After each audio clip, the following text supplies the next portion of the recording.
Defense has been pretty good. They've given up some points late in games that have been costly. Take a look at this, though. This is the Browns pass rush chart. So x-axis, that's across PFF grade. Y-axis, up and down, is the win rate.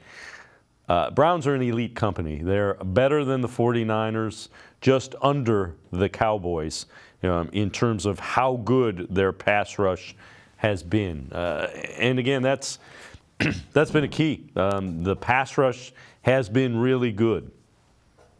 Yeah, I mean, it's no coincidence. The three teams you see up there are the three considered to have the best defenses in football. Now, just because you have an elite defense doesn't mean you have a perfect defense. I mean, every defense is going to have bad games. I mean, even the 85 Bears, we consider them the greatest defense of all time. Dan Marino lit that 85 Bears defense up in a game. So even the greatest defenses can have bad games. And, the Colts game was not a good game for the defense.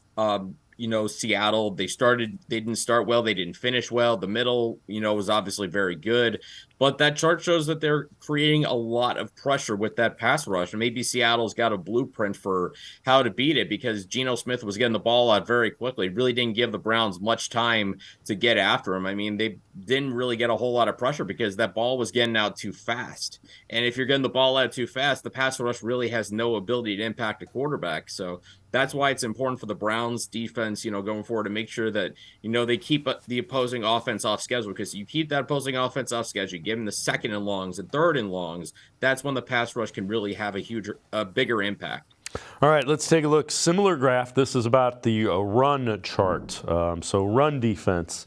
Again, PFF grade is the x-axis, so across, up and down is the win rate. Browns are winning quite a bit better than anybody. The win rate is higher than anybody in the NFL. PFF grade not quite as high. That would be docked for missed tackles and the like. So they need to clean up the run defense a little bit, I guess that's what that shows.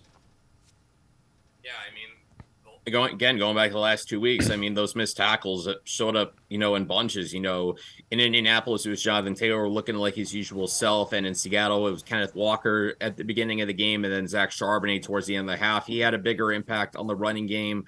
But what you're seeing out of that chart is, the impact of the players Andrew Lurie has added on this defensive line, particularly Dalvin Tomlinson, who has been a big boost for this defensive front. Maurice Hurst, who had that interception on Sunday, he's been a very good player this season. A guy who I thought, when the Browns brought him in was a good addition because I thought, he's very talented, but his issue was, staying healthy. He really has not been able to put a consistent slate of performance together because he just really hasn't been out on the field. But now that he's healthy, you're starting to see more of the Maurice Hurst, I think, that people thought he was going to be when he came in the NFL.